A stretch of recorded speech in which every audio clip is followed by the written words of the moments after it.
Commentaire de saint Thomas d'Aquin sur l'Évangile de Jean, chapitre 13, verset 3. Sachant que le Père lui a tout donné dans les mains, et qu'il est sorti de Dieu, et qu'il va vers Dieu. L'évangéliste poursuit en traitant de la dignité de celui qui réalise l'action.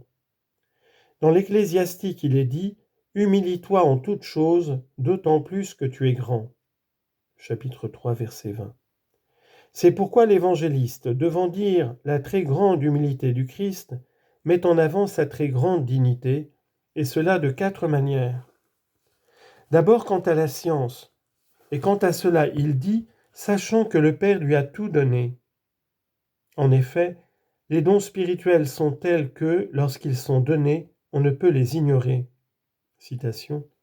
Nous avons reçu l'Esprit qui n'est pas de ce monde, mais l'Esprit qui est de Dieu, afin de connaître les dons qui nous ont été faits par Dieu.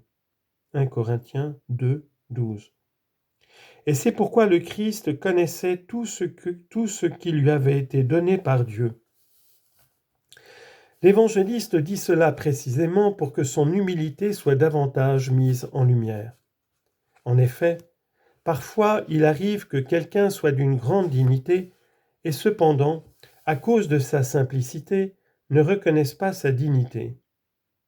Si donc un tel homme faisait quelque chose d'humble, il ne s'attribuerait pas à lui-même une grande humilité, selon cette parole du Cantique, « Si tu t'ignores, ô la plus belle des femmes ». Cantique des Cantiques, chapitre 1, verset 7. Mais si quelqu'un connaît l'état de sa dignité, et que cependant sa volonté aimante est inclinée vers des choses humbles, son humilité doit être reconnue. Et c'est pourquoi l'évangéliste dit que, sachant que le Père lui a tout donné, il n'a cependant pas omis de faire des choses qui sont humbles. En second lieu, quant au pouvoir, sachant que le Père lui a tout donné dans les mains, c'est-à-dire en son pouvoir. Dieu a donné au Christ homme, dans le temps, ce qui avait cependant été au pouvoir du Fils de toute éternité. Citation. « Tout pouvoir m'a été donné au ciel et sur la terre. » Matthieu chapitre 28, verset 18. Et s'il dit que le Père lui a tout donné dans les mains, c'est d'abord pour montrer que le Christ ne souffrait pas contre son gré. Car si tout était dans sa main, c'est-à-dire en son pouvoir, il est donc manifeste que ses adversaires ne pouvaient rien lui faire contre sa volonté. C'est ensuite parce que, quand quelqu'un de peu d'importance est exalté, il s'enorgueillit facilement et ne fait pas quelque chose d'humble, de peur de paraître déroger à sa dignité. Mais si quelqu'un de condition élevée est exalté, il ne néglige pas les choses humbles, et c'est pourquoi il fait mention de la dignité du Christ. En troisième lieu, quant à sa noblesse, et quant à cela il dit « et qu'il est sorti de Dieu et qu'il va vers Dieu ». Citation, « jouissant de l'intimité de Dieu ». Sagesse 8, 3. Enfin, quant à la sainteté, parce qu'il va vers Dieu. En ceci consiste la sainteté de l'homme, qu'il aille vers Dieu. Et c'est pourquoi l'évangéliste dit qu'il va vers Dieu, parce que du fait que lui-même va vers Dieu, il lui revient en propre de ramener les autres vers Dieu, ce qui se réalise spécialement par l'humilité et la charité. Et c'est pourquoi il leur donna un exemple d'humilité et de charité. Versets 4 et 5.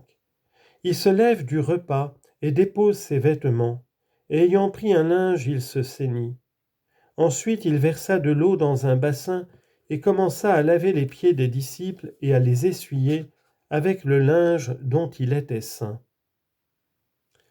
Après avoir mis en lumière la majesté du Christ, l'évangéliste fait ici valoir son humilité, humilité qu'il manifeste dans le lavement des pieds. D'abord, il met en avant la préparation du Christ au geste d'humilité, ensuite il décrit ce geste lui-même. Au sujet de ce premier fait, il faut savoir que le Christ, dans ce geste d'humilité, se montre serviteur selon cette parole de Matthieu, « Le Fils de l'homme n'est pas venu pour être servi, mais pour servir. » Chapitre 20, verset 28. Or, pour être un bon serviteur, 3 choses sont requises. D'abord qu'il soit attentif à voir tout ce qui peut manquer au service, et il en serait empêché au plus haut point s'il s'asseyait ou s'allongeait. C'est pourquoi il est propre au serviteur de se tenir debout. L'évangéliste dit donc qu'il se lève du repas. Citation. Qui est le plus grand, celui qui est à table ou celui qui sert? Luc chapitre 22, verset 27. En second lieu, le serviteur doit être disponible pour accomplir jusqu'au bout, comme il convient, les choses qui sont nécessaires au service. Et là, un grand nombre de vêtements l'embarrassent beaucoup. C'est pourquoi le Seigneur dépose ses vêtements. Et cela est signifié dans la Genèse où il est dit qu'Abraham choisit des serviteurs disponibles. Genèse chapitre 17, verset 23.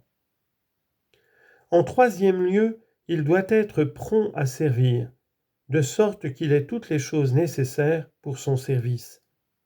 Il est dit de Marthe qu'elle était absorbée par les multiples soins du service. Luc 10, 40.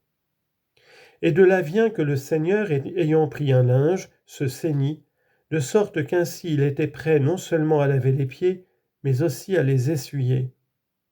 Par là, il foule aux pieds tout orgueil, puisque lui qui va vers Dieu et qui est sorti de Dieu lave les pieds. Au sens mystique, ce fait peut se rapporter à deux choses, à savoir l'incarnation du Christ et sa passion. S'il se rapporte à l'incarnation, ainsi on reçoit du Christ trois choses. D'abord, certes, sa volonté de secourir le genre humain dans le fait qu'il se lève du repas. Car Dieu, aussi longtemps qu'il supporte que nous soyons dans l'épreuve, semble rester assis. Mais quand il nous arrache à la tribulation, on le voit se lever. Citation. Lève-toi, Seigneur, viens à notre aide. Psaume 43, verset 26. Ensuite, son anéantissement. Non qu'il déposât la majesté de sa dignité, mais qu'il la cacha en assumant notre petitesse. C'est pourquoi il est dit « Vraiment tu es un Dieu caché » Isaïe 45, 15. Et cela est signifié dans le fait qu'il dépose ses vêtements. Citation. Il s'anéantit lui-même. Philippiens 2, 7. Enfin, l'assomption de notre nature mortelle, dans le fait qu'ayant pris un linge, il se ceignit, citation, prenant la condition d'esclave. Philippiens 2, 7. Mais si cela se rapporte à la passion du Christ, alors au sens littéral, il déposa ses vêtements quand les soldats le dépouillèrent et tirèrent au sort son vêtement. Jean 19, 24. Et il fut ceint d'un linge dans le sépulcre. Et dans sa passion, il a aussi déposé les vêtements de notre mortalité et pris un linge, c'est-à-dire la blancheur de l'immortalité. Citation. Le Christ, en ressuscitant des morts, ne meurt plus. Romains 6, 9. Ensuite, il versa de l'eau dans un bassin et commença à laver les pieds des disciples et à les essuyer avec le linge dont il était ceint. L'évangéliste montre ensuite le geste d'obéissance du Christ, geste qui met en lumière son humilité, et cela de trois manières. D'abord quant au genre de ce service qui fut assurément très humble, puisque le Seigneur de majesté s'abaissait pour laver les pieds de ses serviteurs. En second lieu, quant à la multitude des gestes de ce service, parce qu'il versa l'eau dans un bassin, lava les pieds et les essuya, etc. En troisième lieu, quant à sa manière de faire, parce qu'il n'agit pas par les autres, ni avec l'aide des autres, mais par lui-même. Citation. « Humilie-toi en toutes choses, d'autant plus que tu es grand. » Siracide 3, 20. Au sens mystique, par ces trois aspects, on peut comprendre trois choses. En premier lieu, par le fait qu'il versa de l'eau dans un bassin et signifiait l'effusion de son sang sur la terre.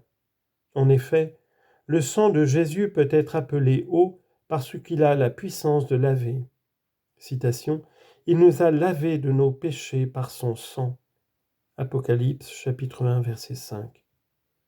Et de là vient qu'il sortit en même temps de son côté du sang et de l'eau pour donner à entendre que ce sang était capable de laver les péchés. Ou bien, par l'eau, on peut comprendre la passion du Christ, car dans l'Écriture, l'eau signifie les tribulations. Citation. Viens me sauver, Seigneur, car les eaux, c'est-à-dire les tribulations, sont entrées jusque dans mon âme. Psaume 68, verset 2. Il versa de l'eau dans un bassin, c'est-à-dire qu'il imprima dans les âmes des fidèles la mémoire de la passion par la foi et la dévotion. Citation. Souviens-toi de ma pauvreté. Lamentation, chapitre 3, verset 19.